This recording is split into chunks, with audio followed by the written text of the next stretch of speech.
Sampai di tengah dilihat-lihat di proyek dari surga. Kenapa belum mulai-mulai? Dia teriak lah, ini dari neraka. Mas bro, kenapa kau belum mulai proyekmu? Kami sudah sampai di tengah sesuai perjanjian. Kenapa kau belum mulai? Kata penghuni dari surga, bagaimana mau dimulai? Pemborong, kontraktor, pengawas, panitia, ada semua di situ.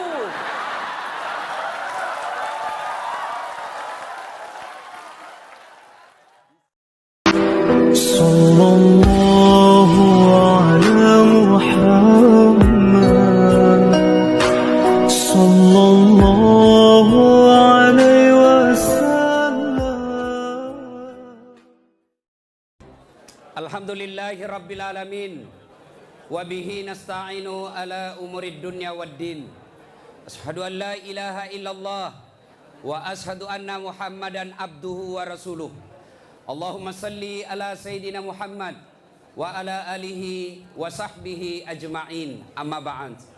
Faqad qala Allah subhanahu wa ta'ala fi kitabil karim wa huwa asdaqul qailin. A'udzu billahi minasyaitonir rajim. Bismillahirrahmanirrahim. Ya ayyuhalladzina amanu taqullaha haqqa tuqatih wa la tamutunna illa wa antum muslimun.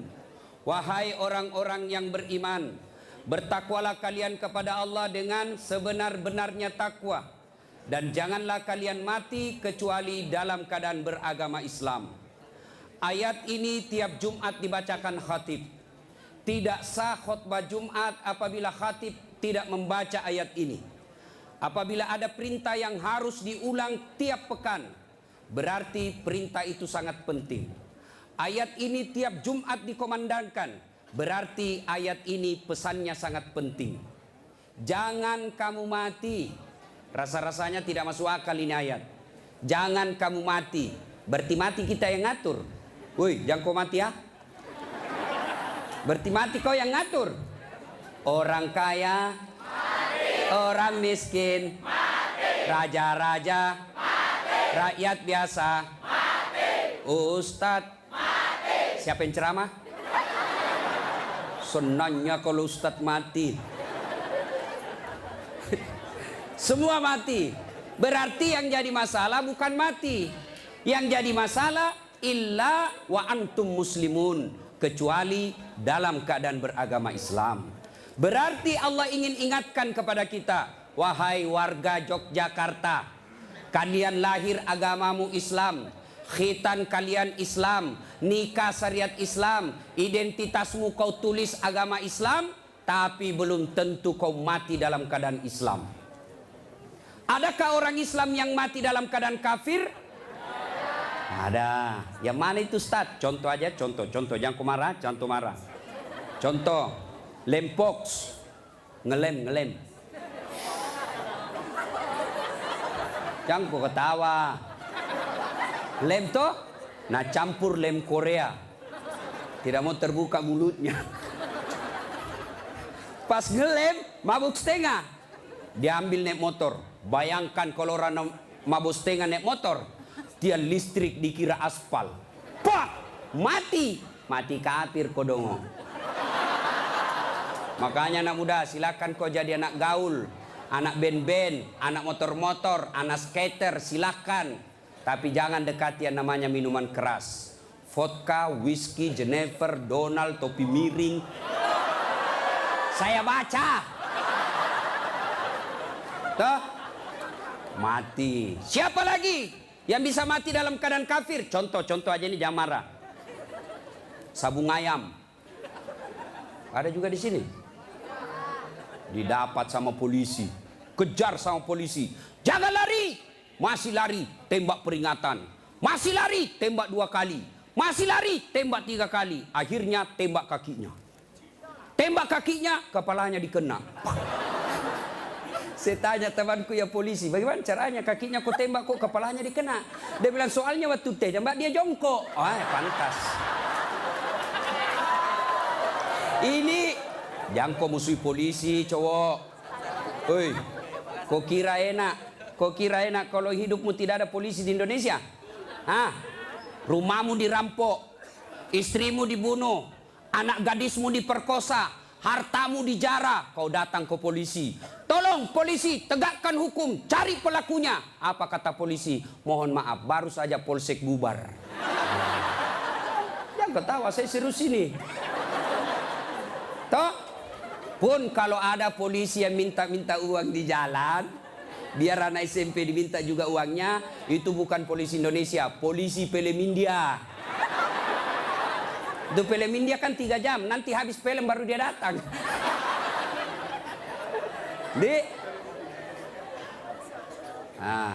Jadi bisa jadi kita beragama Islam, tapi kemungkinan juga bisa jadi kita matinya dalam keadaan kafir.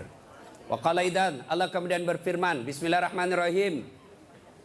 Ya ayyuhalladzina amanu dukhulu fis silmi kaffatan wa la tattabi'u khutuwatis syaitan innahu lakum adu mubin. Wahai orang-orang yang beriman, masuklah engkau ke dalam Islam secara sempurna, bukan Islam pencitraan, bukan Islam pilpres, bukan Islam pilcaleg, tapi Islamlah secara benar. Itu caleg kalau mau dipilih pasang baleho, takbir, fotonya dibalik kepalanya, siap jungkir balik untuk rakyat, pret, beleng-beleng. Tidak. Islamlah secara benar. Wala tattabi'u khutuwatis syaitan. Dan janganlah engkau ikuti langkah-langkah setan, karena sesungguhnya setan itu musuh yang nyata bagi kalian. Musuh kalian bukan ulama, musuh kalian bukan ustadz, musuh kalian bukan tentara, musuh kalian bukan polisi, musuh kalian bukan mahasiswa. Musuh kalian adalah setan, dan setan itu musuh yang nyata bagi kalian. Kalau saya ceramah seperti ini, ada enggak setan di tengah-tengah kita? Ada. Orang ceramah masa ada setan? Ada, setannya bukan pocong. Tapi apa setan yang ada di tengah-tengah kita? Bentuknya handphone. Apa ibu? Orang sudah ceramah masih sibuk juga. Sudah 55 umurnya siaran langsung juga.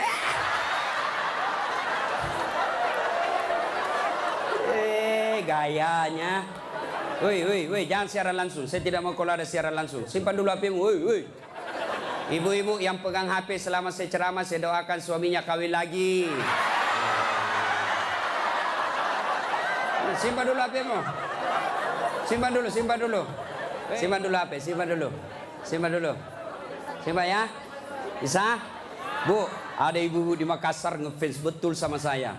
Usianya kira-kira 55 tahun.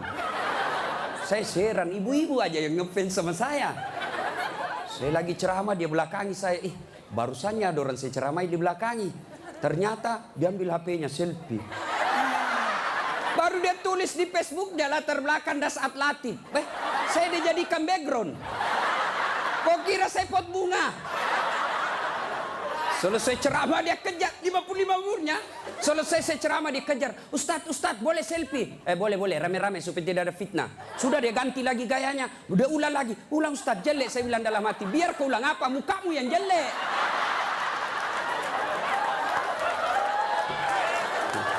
Selesai selfie, langsung dia bilang, Ustadz boleh cium? Hah? Haram, nggak boleh. Nggak nafsu Ustadz, cari barakah. Haram. Coba kau masih muda. Nakal. Simpan dulu HP ya, simpan dulu ya. Bu, bisa? Nah, wa qala idzan, Allah kemudian berfirman, bismillahirrahmanirrahim. Innallaha wa malaikatahu yusalluna 'alan nabi. Ya ayyuhalladzina amanu sallu alaihi wa sallimu taslima. Sesungguhnya Allah dan para malaikatnya bersalawat kepada Rasulullah Muhammad sallallahu alaihi wasallam, maka wahai orang-orang yang beriman, bersalawatlah kalian kepada Rasulullah dengan sebaik-baik solawat. Saya mau dengar mana lebih kencang suaranya, ibu-ibu dengan bapak-bapak. Kita tanding malam ini, siap? Siap? Nah, yuk cowok-cowok, terutama ini cowok jomblo fisabilillah. Nah, kau diam dulu, kita dengar dulu ini ibu-ibu salawat ya. Ayo bu, ayo bareng-bareng bu. Salatullah, salamullah, ala toha, Salatullah ala Yasin. Alhamdulillah. Ini bukan kencang, ini namanya syahdu. Suara begini yang kasih nafsu laki-laki. Makanya cewek, kalau kau ditelepon cowok, jangan kau kasih syahdu suaramu. Assalamualaikum, waalaikumsalam. Bagaimana orang tak nafsu sama kau? Lagi di mana, Dek? Di rumah aja, Kak.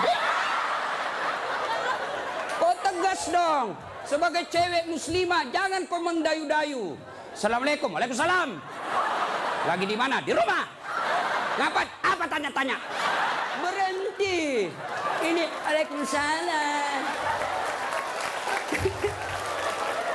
Ibu-ibu diam, kita dengar ini cowok-cowok. Ayo, cowok, jangan mempermalukan jenis kelamin. Ayo. Ayo. Diam ya, diam. Kita dengar ini cowok. Yuk. Salatullah ala toha rasulillah. Salatullah ala Yasin. Masya Allah. Terima kasih. Sudah mi bos. Overdosis kok. Kita diam semua, kita dengar ini di atas. Ayo, duduk ngambil gaya loh. Ya, ayo bareng-bareng, yuk. Love it. Ini mau poligami, Fred.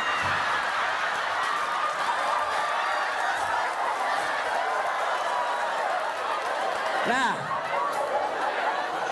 ayo bareng-bareng semua, yuk. Salatullah, salamullah ala toha rasulillah.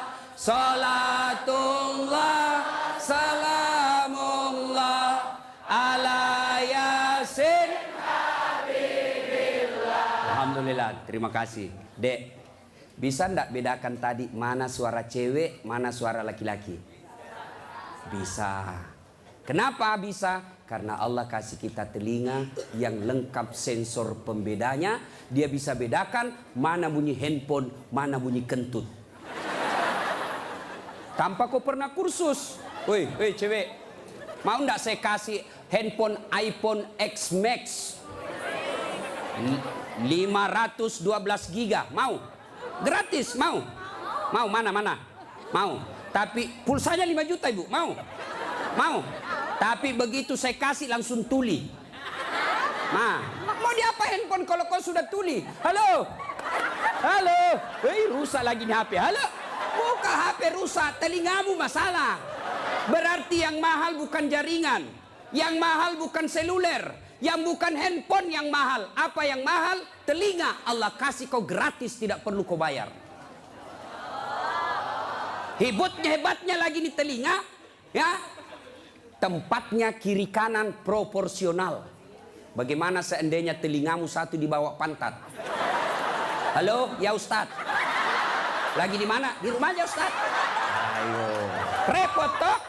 Ya, repot. Makanya kita ucapkan Alhamdulillah. Woi, cowok. Woi. Mau saya kasih ini kamera, mahal ini kalau dikumpul semua, ratusan juta ini. Saya mengajar mata kuliah fotografi di UNAS. Nih, ya. Kalau kau mau ngambil gambar, kau harus tahu berapa megapiksel kekuatan kamera kamu. Kau harus tahu berapa kekuatan cahaya di tempat itu. Kau harus tahu berapa kecepatan angin ketika ada kau ambil gambar. Kau harus tahu berapa jarak dari matamu dengan objek yang kau akan ambil. Apa ini kamera yang mahal? Bukan. Apa yang mahal? Mata. Allah kasih kau gratis, tidak perlu kau bayar. Hebatnya lagi di mata, begitu kau buka otomatis autofokus. Tidak perlu kau putar, siapa ini? Oh, ternyata Felix Xiao. Wah, tidak perlu Pak. Otomatis. Dan hebatnya lagi di mata, Allah kasih kau sensor. Dia bisa bedakan mana istri, mana tetangga. Coba bayangkan, Seandainya tidak bisa dibedakan, tertukar istrimu. Kenapa malam minggu lain-lain rasanya ini? Ternyata Satpol PP. Makanya kita ucapkan alhamdulillah. Alhamdulillah. Bos, saya mengajar mata kuliah public speaking. Nah, praktikumnya itu pidato di depan saya. Wih, ada cewek, ada kawat di giginya. Saya biasanya di kampung pagar yang dikawat. Ini giginya dikawat. Saya tanya, apa namanya itu, Dek? Dia bilang behel. Oh. Lidah Sulawesi ini, bos. Yang kau paksa saya menjadi lidah Solo. Hah? Mahal itu, Dek. Ini 20 juta. Wih, 1 kali umroh. Disimpan di giginya. Saya tanya, sini kau dulu cewek. Kau kira itu behelmu yang mahal? Bukan, tapi apa? Gigi. Biar kau mau pasang behel harga 100 juta, ndak ada gigimu, apa kau mau kawan? Ayo, berarti yang mahal gigi. Hebatnya lagi di gigi, tumbuh dan panjangnya dibatasi. Pernah ndak kau bayangkan bagaimana seandainya gigimu tumbuh seperti rambut? Saya yakin Dude Herlino ndak akan main sinetron kalau sudah keluar giginya. Nggak ada yang mau nonton. Makanya kita ucapkan alhamdulillah. Makanya jangan kau pernah ngeluh. Jangan kau merasa putus asa. Jangan kau merasa kamu miskin. Kalian semua orang kaya. Yang kekayaanmu kata Allah, fi ahsani takwim. Itu badanmu yang sangat cantik. Ya? Saya jelek Ustaz. Karena kau membandingkan sama yang cakep. Saya tidak mau duduk dengan ini artis Satri Hijrah, hancur saya. Hancur. Lebih baik saya dekat-dekat sama Tukul 11-12. Kalau saya dekat-dekat di sini, hancur saya, Pak. Bersyukurlah kepada Allah, dan salah satu cara bersyukurmu, kamu datang di tempat ini. Allah kasih kita begitu banyak nikmat. Sehingga Rasulullah pernah sujud, meneteskan air mata dalam sujudnya. Lalu Umar bertanya, ya Rasulullah, kenapa kau meneteskan air mata? Kata Nabi, karena saya tidak bisa membayar nikmat Allah dengan ibadah yang saya lakukan. Adakah yang bisa mengalahkan ibadahnya Nabi? Demi Allah, di kolong langit ini tidak ada orang yang hebat ibadahnya seperti Rasulullah Muhammad SAW. Tapi beliau masih sadar ibadah yang dilakukan tidak mampu membayar nikmat yang Allah berikan. Maka kalian bersyukur datang ke tempat ini. Dengan catatan, setelah kau datang ke tempat ini, sehari sampai 3 hari, kalian dengar dakwah, kalian berzikir, kalian ngaji, kalian mencatat. Ingat, setan tidak pernah putus asa menggoda kalian. Bagaimana cara dia goda? Dia hancurkan pahala-pahalamu. Adakah perbuatan yang bisa menghancurkan pahala-pahala kita? Ada, kata Nabi. Sittatu asyain tukhbitul amal. Ada 6 sifat yang bisa menghancurkan amal-amal kebaikanmu. Adik-adik sekalian, kalian pulang ke sini 3 hari kalian bertengkar. Bertempur. 3 hari kalian bertempur, melawan iblis, melawan kesombongan, melawan kepongahan, meningkatkan kesabaran. Jangan pikir setan putus asa menggodamu. Dia akan goda kamu setelah kau pulang. Dengan cara apa? Dia hancurkan amal-amalmu. Sehingga nanti kau berkata di hadapan Allah, ya Allah, mana pahalaku? 3 hari 3 malam saya dengar dakwah. Allah menyatakan, memang dulu ada pahalamu, tapi hancur oleh karena perbuatanmu sendiri. Apa gerangan yang menghancurkan amal itu? Kata Nabi, 1, al-istighalu bi'uyubil khalq. Suka sekali cerita kejelekan orang, dia lupa kejelekan dirinya sendiri. Gosip, gibah, penyakitnya. Bu ibu. Nabi ketika Isra Mi'raj diperlihatkan, bawa Nabi ke surga, Masya Allah banyak perempuan. Masuk ke neraka, na'udzubillah min zalik, lebih banyak lagi perempuan. Kenapa? Kata Nabi, karena 2 hal. 1, dia tidak mampu mensyukuri nikmat berupa suami. Dan yang kedua, dia tidak mampu menjaga mulutnya. Penyakitnya ibu-ibu. Saya aja lewat tadi masih ada yang gosip. Begitu saya dilihat, dia bilang, itu juga bajunya yang di YouTube. Sibuk. Kenapa? Saya pakai baju kau yang sibuk. Kang gosip. Jengkelku. Apa kau gosip saya? Bu, halo ibu. Penyakit ibu-ibu yang tidak bisa dikendalikan hawa nafsu menceritakan kejelekan orang. Kalau laki-laki kumpul paling dicerita, wih itu anak sayang. Yang pertama cakep tapi beleng-beleng. Itu yang kedua cakep, tapi ya dongok. Itu kan. Paling kita cerita itu, wah itu motor saya rewel, itu mobil saya yang tua, wah sedikit-sedikit mogok lagi. Itu atap rumah saya bocor. Paling kalau bapak cerita itu, tapi coba kalau ibu-ibu. Pertama dicerita sinetron. Jelek betul sifatnya itu ya. Sana itu. Iya toh, langsung tetangga jadi korban. Kumpul begini tuh masih ada gosip. Apa? Dia enggak ngomong tapi matanya dong. Apa? Kudungnya enggak serasi dengan roknya. Dia kayak umbul-umbul. Sudah. Satu udah digosip. Lewat lagi satu. Apa? Palsu. Kenapa kau tahu? Lipstiknya. Kenapa kau tahu? Melengket di giginya. Coba ya. Ayo adik-adik. Ya. Nah, maka saya heran sebagai anak bangsa. Kok kita dituduh orang Islam selalu menyebarkan fitnah? Islam sangat membenci fitnah sehingga Nabi mengatakan al-fitnatu asaddu minal qatl. Fitnah itu lebih kejam daripada membunuh. Jadi pemain buser. Apakah namanya itu? Cocok nih. Buser, apakah itu? Yang suka cari duit dari menyebarkan fitnah. Hah? Yo itu buser. Hah? Manalah. Tidak adalah kita orang Islam. Suatu kali Nabi menyampaikan, barang siapa yang mengucapkan 2 kali syahadat, diyakini sampai mati pasti masuk surga. Abu Hurairah senang dengar ini. Lalu Abu Hurairah berlari-lari kecil menuju ke pasar. Dengan tujuan apa? Dia mau menyampaikan berita gembira ini. Lalu didapat oleh Umar.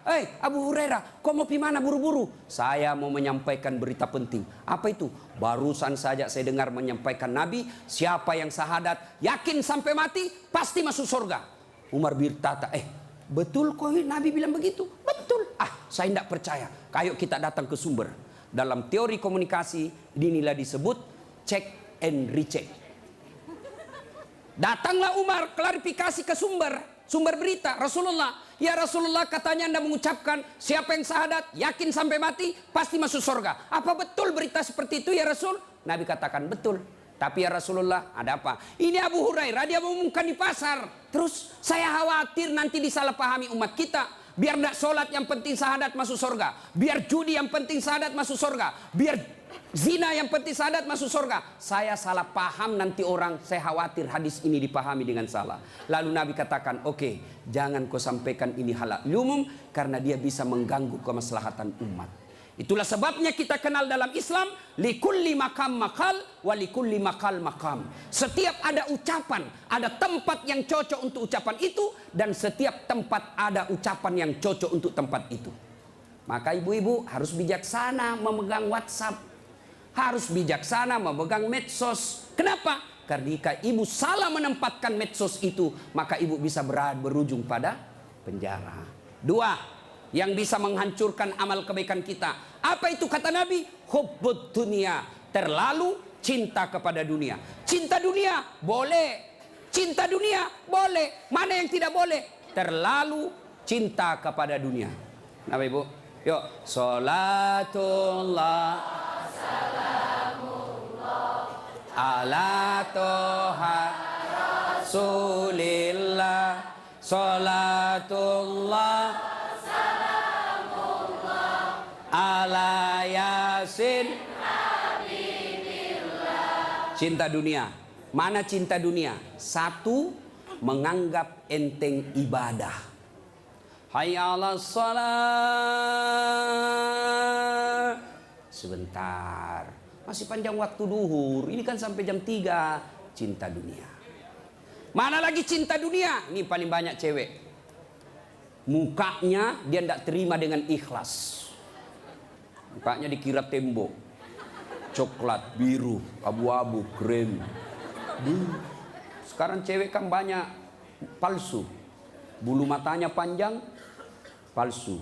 Matanya biru, palsu. Bibirnya merah, palsu. Pantatnya gabus, palsu. Itu terlalu cinta dunia. Perempuan kan sekarang bingung saya lihat. Rambutnya panjang, mau dikasih keriting. Yang keriting rambutnya dia kasih lurus. Iya kan? Allah sudah kasih yang baik, dia tidak syukuri. Begitu mulai putih rambutnya, stres, dia kasih semer. Kena matamu, tidak. Karena waktu yang sangat terbatas. Yang ketiga, apalagi yang bisa menghancurkan amal ibadah kita? Qillatul haya, kurang rasa malu. Oh, ini banyak di Indonesia. Anggota DPR malu dong, sudah digaji oleh rakyat, uang rakyat, kalian tidur saja. Dedek, pernah dengar cerita anggota DPR di akhirat? Hah? Jadi anggota DPR kan ada penghafal Quran, masuk dalam surga. Begitu masuk dalam surga dilihat, kok banyak anggota DPR di sini. Di negara aku banyak di OTT karena korupsi. Dia pergi protes sama malaikat penjaga surga. Malaikat, kenapa banyak ini masuk anggota dewan dalam surga? Di negara saya banyak yang korupsi. Dia bilang anggota penjaga surga, dah sok ribut. Kenapa? Dia cuma reses. Sebentar lagi pulang ke tempat asalnya.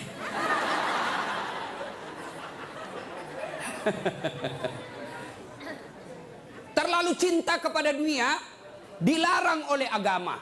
Maka oleh sebab itu kita diberikan hanya syukuri nikmat yang Allah berikan. Yang ketiga, qillatul haya, kurang rasa malu. Malu dong menyebarkan fitnah. Malu dong jadi artis tapi menyebarkan syahwat. Malu dong jadi pejabat tapi korup. Malu dong jadi kontraktor tapi rampok. Pernah dengar cerita kontraktor di akhirat?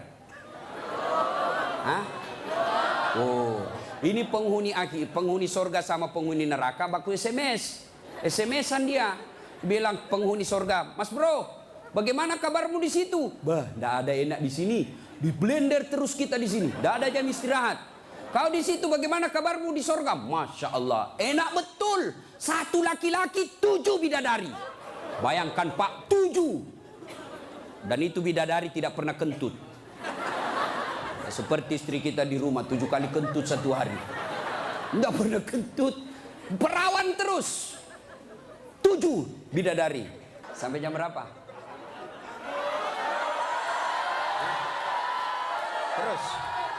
Terus.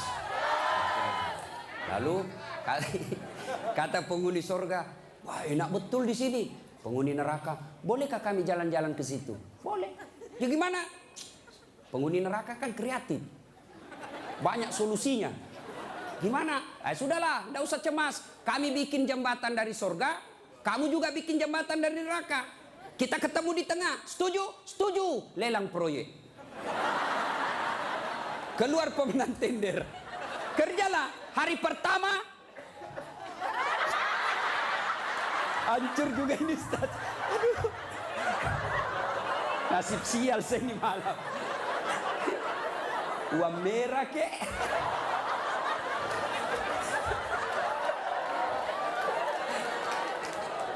Jauh-jauh dari Sulawesi 10.000.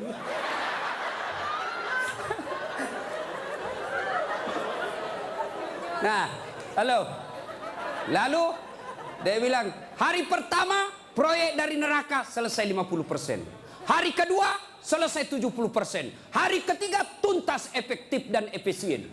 Selesai proyek. Sampai di tengah dilihat-lihat di proyek dari surga. Kenapa belum mulai-mulai? Dia teriak lah, ini dari neraka. Mas bro, kenapa kau belum mulai proyekmu? Kami sudah sampai di tengah sesuai perjanjian. Kenapa kau belum mulai? Kata penghuni dari surga, bagaimana mau dimulai? Pemborong, kontraktor, pengawas, panitia ada semua di situ.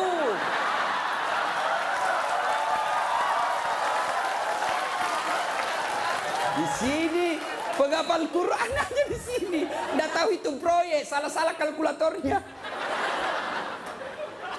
Ya, cinta dunia, ya, kurang rasa malu. Mana lagi yang kurang rasa malu? Kalian cewek. Ayo, Ibu-ibu hadir di sini, alhamdulillah. Tapi tolong yang paling banyak kurang rasa malunya sekarang perempuan. Mulai dari cara berpakaiannya. Kata Nabi, suatu waktu nanti perempuan berpakaian tapi telanjang dan mereka menyukainya. Berpakaian tapi telanjang dan anehnya mereka suka. Mana disebut berpakaian tapi telanjang? Lihatlah sekarang. Saya selalu istilahkan, lebih susah lihat paha ayam kampung daripada paha cewek. Yang ketawa, saya serius ini. Coba lihat paha ayam kampung. Bapak harus kembali kampung dulu. Kan namanya ayam kampung, jadi kita harus kampung dulu. Iya toh? Sampai di kampung, kau sudah lihat pahanya ayam? Tidak. Kau beli dulu 100.000. Sudah kau beli, sudah kau lihat pahanya? Belum. Kau kejar dulu 1 jam. Begitu kau mau tangkap, dia terbang. 1 jam dikejar, baru tangkap. Sudah kau tangkap, sudah lihat pahanya? Belum. Kau potong dulu dengan ucapan Bismillahirrahmanirrahim. Sudah kau potong, sudah lihat pahanya? Belum. Kau rebus dulu 15 menit air panas. Sudah kau rebus, sudah lihat pahanya? Belum. Baru dicabut. Baru kelihatan pahanya putih mulus. Balik kampung, kau keluar 100.000, kau kejar 1 jam, kau potong dengan kalimat basmalah, kau rendam 15 menit air panas, baru lihat pahanya yang putih. Ayam kampung. Tapi coba lihat cewek, kau berdiri saja di pinggir jalan, 15 menit, 10 pasang paha cewek gratis. Bahkan kadang-kala boleh dicolek. Makanya cewek, mari kita kerjasama. Kami laki-laki jaga mata, tapi tolong Anda cewek jaga akhlak. Biar kami setengah mati jaga mata, kalau kalian gentayangan habis amal kami.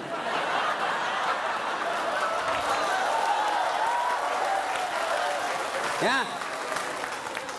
Saya kalau mau pergi mengajar di kampus, saya ngaji dulu beberapa ayat, sholat duha dulu 2 rakaat, baru 1 kilometer saya naik mobil hancur amalku. Sebelah kanan ketek, sebelah kiri dada, di depan paha. Nggak mungkinlah saya jalan terus begini. Tiang listrik ku tabrak. Yo cewek, woi, mari kasihani mata kami. Dilihat, haram? Tidak dilihat, barang bagus.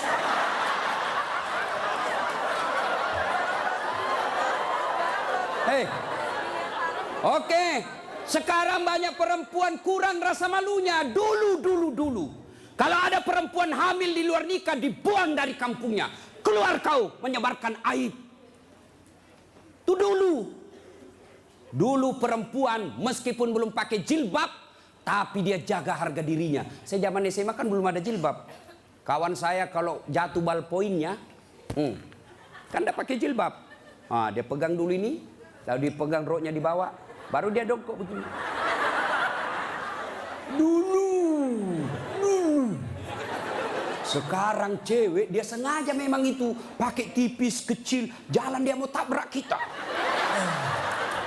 Hancur. Maka kalian akhwat yang datang di sini pengajian selama 3 hari 3 malam, tolong selamatkan saudara-saudara kalian akhwat-akhwat supaya mereka tidak pakai begitu. Kalian tularkan itu jilbabmu kepada saudara-saudara semuslimah. Jangan kau biarkan mereka, dakwai mereka. Dia mau dengar atau tidak, kewajibanmu sampaikan, soal diamalkan urusan lain. Terutama juga yang pakai jilbab tapi tidak memenuhi syarat. Pakaian jilbab itu, pakaian menurut Islam itu ada 4 syaratnya. Nih dengar baik-baik yang mau bikin baju. 1, syarat pakaian itu nutup aurat. Alhamdulillah kalian semua nutup aurat. Mana auratnya perempuan? Seluruh anggota tubuhnya kecuali telapak tangan. Saat itu pakai jilbab kelihatan lehernya, tinggal lehernya dibakar nanti. Ya, kelihatan pahanya nanti dibakar. Kalau cewek masih enak dilihat. Ini ada juga orang tua, sudah mau ada cucunya. Pakaiannya saya tanya, Bu, kenapa pakai begitu? Ibu sudah tua. Dia bilang, ini baru ada, dulu waktu saya gadis tidak ada begini, Ustaz. Ini namanya bagus dikasih ibu, kasih STNK. Tahu STNK? Sudah tua, nakal kembali. Kasih itu STNK itu buru-buru gitu.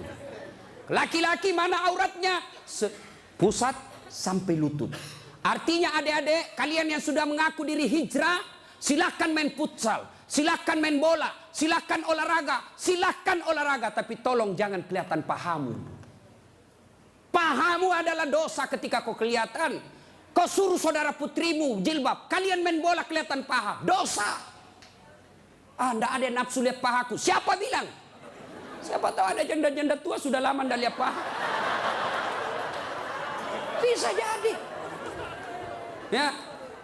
Yang kedua, syarat pakaian menurut Quran, nutup aurat. Yang kedua, tidak mempertontonkan lekuk-lekuk tubuh. Ada orang pakai jilbab tapi bajunya sempit. Susah jalannya. Coba lihat itu kalau ada pengantin. Pakailah jilbab sakaratil maut. Yang 3 lapis, kuning, biru, abu-abu. Dikasih kiri lagi sedikit. Ada talinya dia ikat-ikat dulu. 2 meter dia kasih di lehernya. Kasih dulu. Nah, mulai tidak bisa goyang tangannya. Bajunya sempit, roknya sempit. Jalanlah dia bilang suaminya, buru-buru ibu kita ketinggalan. Tunggu dulu pak. Dongo. Itu namanya beleng-beleng. Tahu beleng-beleng? Dongo. Tahu dongo? Nah, kau lah itu. Ayo. Syarat yang ketiga, cowok juga. Kalian pikir kalau kau cowok berpakaian ketat-ketat tidak berdosa? Dosa juga itu. Yang lebih mencengkelkan itu yang gendut. Masuklah dia di masjid pakai kaos oblong. Begitu dia ruku, mulai mencemaskan. Sujud, ada celengan. Beleng-beleng.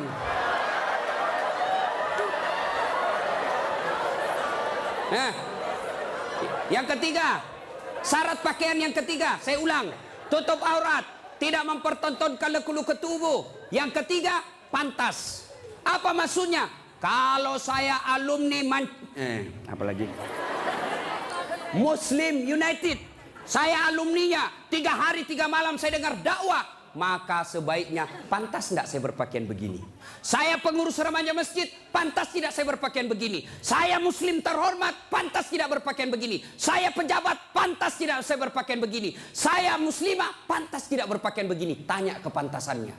Itulah sebabnya agama Islam mengajarkan ketika kau berpakaian, tanya, yuk pantas tidak pakaian begitu. Dan ini pakaian ternyata menyelamatkan kita dari dosa. Mana buktinya? Saya. Kemana-mana saya pakai begini. Cuma kadang-kala dia gosip saya itu pegawai bank. Kan saya mana-mana pakai sarung. Saya masuk nabung ada pegawai apa sih itu yang namanya terima-terima duit? Teller. Hah? Iya teller. Dia gosip. Dia apa? Salah masuk. Dia kira masjid. Dia kira saya masuk masjid, saya pakai sarung. Saya dengarlah saya, kenapa? Saya pakai sarung koin sibuk. Nggak jadi saya nabung, pulang saya. Orang kalau pakai muslim begini, baju koko, gamis, insya Allah terpelihara dari dosa. Saya jalan tiba-tiba di mall banyak cewek cantik, nggak mungkin saya lihat. Kenapa? Saya malu. Masa Ustadz lihat yang cantik? Terpaksa dilihat, ya lihat sedikit aja. Sudah. Ayo, ibu-ibu, mau ndak suamimu terhindar dari tempat-tempat maksiat? Keluar, suruh pakai peci, pakai songkok, pakai gamis. Ndak mungkin dia pakai begini pergi main biliar. Maka suruh pakai itu. Ada di Makassar, saya sudah suruh pakai Ustaz, tapi di mobil dia ganti. Memang sudah tabiatnya itu sudah bajingan. Yang keempat, syarat pakaian yang keempat adalah indah. Ternyata Allah tidak meninggalkan keindahan. Allah tidak melarang kita keindahan dalam berpakaian, tapi dengan catatan tertib aturannya. 1, tutup auratmu. 2, jangan kau tontonkan lekuknya. 3, pantas. 4, indah. Ini sistematis, tidak boleh ditukar. Sayang 1000 sayang kita bikin pakaian. Indah nomor 1, nutup aurat 19. Akhirnya pakaian kita seperti yang kita lihat sekarang ini. Yang di atas turun ke bawah. Yang di bawah naik ke atas. Ketemu di tengah. Tipis, sempit, kecil. Dongo. Nah, qillatul haya, kurang rasa malu. Yang keempat, yang bisa menghancurkan amal kebaikanmu kata Nabi, qaswatul qalbi. Apa itu? Keras hati. Apa itu? Tidak mempan nasihat. Selesai dengar ceramah tidak ada perubahan. Apa malah dia bilang? Siapa panggil itu Ustadz dari Sulawesi? Saya. Lain kali tidak usah undang. Kenapa? Tidak enak ceramahnya. Kenapa? Masa 6 dia bahas, saya terus dia kena. Keras hati kau. Selesai dengar ceramah, larang merokok. Malah dia bilang, apa tahu rokok apa? Memangnya saya minta duitmu? Keras hati. Ada perokok di sini? Ada? Saya doakan kalian berhenti merokok. Coba dengar itu calon-calon istrimu. Itu biasa orang merokok kayak kurang kerjaan. Itu aja dikerja 10 menit. Dan saya kasihan kadang-kala kalau di bandara. Coba lihat tuh perokok, dikasih masuk kayak kotak-kotak, kayak belek-belek. Sendiri di dalam enggak. Sekali-kali isap kunyah. Jangan kau sebarkan itu asapnya ke kita. Bolehlah kau merokok, silakan, tapi jangan kasih asapnya orang lain. Bagaimana caranya Ustaz? Kau bawa kresek.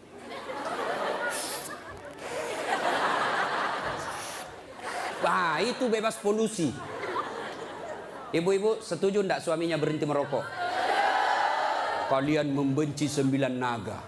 Kalian membenci mereka-mereka itu. Tapi kalian beli rokoknya. Kalau kalian mau hancurkan mereka, berhenti kau merokok. Lebih baik itu rokokmu anak muda, kau tabung, lamar cewekmu. Kau juga cewek, jangan terlalu lama mau dipacari.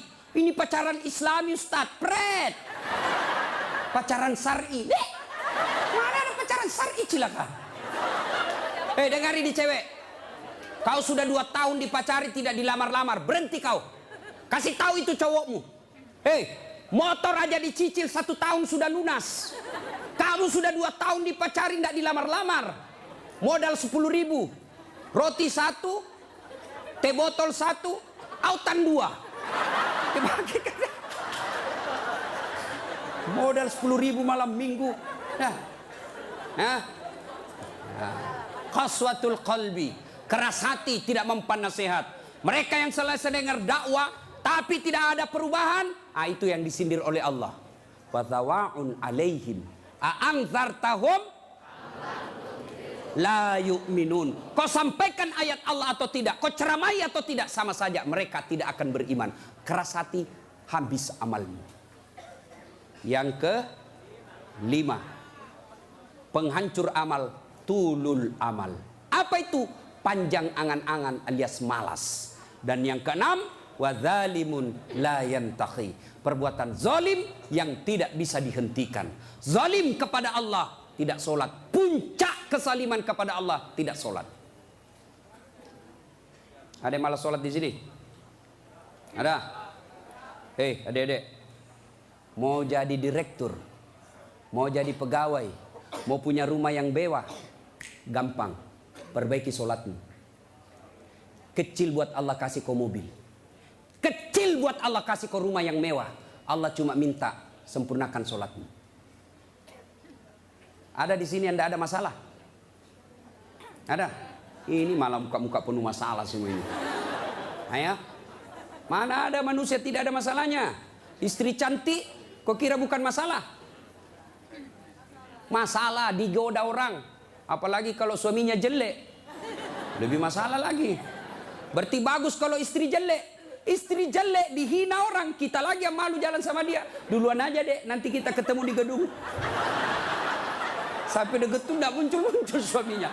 Mana kau bang? Tidak jadi, saya mencret. Istri jelek masalah, istri cantik masalah. Mana ada orang tidak ada masalahnya? Kita kuliah apa masalah? Mau sarjana. Sudah sarjana selesai masalahmu? Tidak, mau punya kerja. Sudah punya kerja selesai masalahmu? Muncul masalah baru. Apa? mau jadi kepala dinas. Sudah kepala dinas selesai masalahnya, muncul masalah besar lagi, mau jadi sekda. Sudah jadi sekda selesai masalahnya, belum, mau jadi wali kota. Sudah jadi wali kota, mau 2 periode. Mau 2 periode baru dongo. Beleng-beleng. Kau salah, kenapa kau suruh pilih dongo? Mau kok. Ayo, tidak ada orang, tidak ada masalah. Ya, maka Allah tidak mengatakan, hei Das'at, ada masalahmu, kau puasa dulu. Tidak. Hei Das'at, ada masalahmu, kau jadi dokter dulu, kau jadi insinyur dulu, kau kaya dulu, kau anggota DPR dulu. Allah tidak menyatakan itu. Allah cuma minta 2. Ista'inu bisawri wassalat. Sabar, perbaiki solatmu, saya yang selesaikan masalahmu. Itu janji Allah, bukan janji caleg. Kalau caleg mau dipilih, dibagi-baginya kartu namanya. Pilih saya, pilih saya. Ada masalahmu, telepon saya 24 jam. Begitu terpilih, dia ganti nomor HP-nya. Allah janji, pasti Allah tepati. Allah cuma minta, ada masalahmu cewek, kau risau soal jodoh, yuk perbaiki solatmu. Hei cowok, ada masalahmu, kau sudah sarjana, tidak dapat kerja, yuk sempurnakan solatmu. Saya sudah solat Ustaz. Betul kau solat tapi tidak ikhlas. Hayya 'alas shalah. Asar lagi. Barusan duhur, kau tidak ikhlas. Saya sudah solat Ustaz. Betul kau solat tapi main-main. Mana buktinya? Allahu Akbar. Alaikum. Ya kana mulian. Suratul ladina. Kau ketawa karena kau bayangkan dirimu. Siapa yang ngajar kau sholat begitu? Sampai ada yang tanya saya, ibu-ibu, Ustaz boleh enggak sholat? Panas Ustaz di rumah, enggak ada AC, enggak ada kipas. Sholat duhur boleh enggak tidak pakai BH? Boleh, tapi kau tidak beradab namanya. Boleh. Bayangkan kalau kau ruku. Yang ketawa cowok, ini barengan laki-laki perempuan. Boleh, tapi tidak beradab namanya. Itu kau tidak ikhlas. Saya sholat Ustaz, betul kau sholat. Tapi sholatmu ya tidak seperlunya. Ayo juga sholat Allah.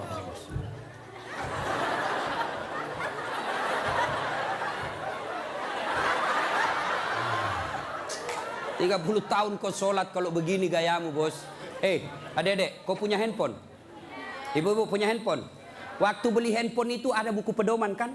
Iya. Dan di situ dicatat merah tebal buku pedoman petunjuk pemakaian handphone. Dicatat besar-besar, catatan penting. Baca buku pedoman ini sebelum penggunaan handphone. Handphone aja kau pakai itu belum tentu untuk kebaikan. Ada buku pedoman penggunaannya. Sholat kalian yang pakai 5 kali sehari semalam paling sedikit.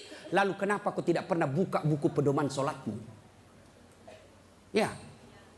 Nah, maka bu, bapak, perbaiki saja sholat. Insya Allah selesai masalahmu. Ya? Zolim. Zolimun la yantakhi. Perbuatan zolim yang tidak bisa dihentikan kepada Allah. Yang kedua, zolim kepada jenis kedua, zolim kepada sesama manusia. Tidak usah zolim kepada tetangga. Ibu-ibu zolim kepada suaminya. Mana ibu-ibu zolim kepada suaminya? Suaminya dijadikan tahanan kota. Baru keluar 1 jam ditelepon. Di mana kau pak? Di mana kau? Keluar kau, pulang kau. Bagaimana kita tidak cepat mati? Kita keluar, kau cari sampai di rumah, kau maki-maki. Baik kalau kau cantik, berat badan makin nambah. Duduk makan canggoma, nonton sinetron ngangkat ketek sambil menguap. Kita di jalan semua harum cewek-cewek, sampai di rumah la haula wala quwwata illa billah. Suami zalim kepada istrinya. Contohlah Rasulullah, ya. Rasulullah itu sangat romantis. Maka orang yang zalim kepada Allah adalah tidak menunaikan kewajibannya kepada Allah. Zalim kepada sesama manusia, hak-haknya orang dia serobot. Dan yang ketiga, zalim kepada diri sendiri. Apa zalim kepada diri sendiri? Dia sudah tahu maksiat, tapi dia tetap lakukan. Maka menghindari semua itu, kita hadir di tempat ini sebagai wujud kita cinta kepada Allah. Mudah-mudahan kesalahan-kesalahan kita diampuni oleh Allah Subhanahu wa taala. Banyak yang ingin kita sampaikan, tapi waktu jualah yang membatasi kita. Insya Allah lain waktu dan kesempatan kita akan lanjutkan. Kalau masih mau dengar ceramah saya, gampang. Gimana caranya Ustaz? Ambil handphonemu, buka YouTube, tulis nama saya Das'at Latif. Keluarlah ceramah saya yang ratusan. Sudah itu jangan lupa kasih tanda begini. Yang ketawa saya serius ini bos. Yang kau kasih begini. Kalau kasih begini dia cari kau malaikat pencabut nyawa. Masa ceramah kau kasih begini? Dah enak perasaan kau lihat ceramah mata kasih begini bos. Kalau kau tidak senang ya sudah, tidak usah komentar. Nah, cuma cepat habis kota, 1 jam habis menguras kota. Maka saya sediakan ceramah yang tidak menguras kota. Gimana caranya? Follow saya di Instagram. Das'at Latif 1212. Das'at Latif 1212. Sudah ku follow Ustaz, tidak mau terputar ceramahmu. Hakul yakin dada datamu. Kau beli kota dulu ya. Nah, sudah ibu bapak, mudah-mudahan ada manfaat. Sebelum kita akhiri, mari kita kirimkan suratul Fatihah kepada Rasulullah Muhammad SAW. Khasiat dan keutamaannya kita ikhlaskan untuk mereka yang merintis pembangunan masjid ini. Yang terkenallah masjid ini seluruh jagat Indonesia. Masjid ini adalah masjid pergerakan umat Islam di Yogyakarta. Mari kita doakan. Mudah-mudahan orang-orang yang berpartisipasi dalam pembangunan masjid ini dan pelaksanaan acara ini, Allah mudahkan hidupnya, Allah balas segala kebaikannya, Allah angkat derajatnya, dan jika kelak menghadap kepada Allah, Allah hadapkan dalam iman dan Islam. Al-Fatihah. Bismillahirrahmanirrahim.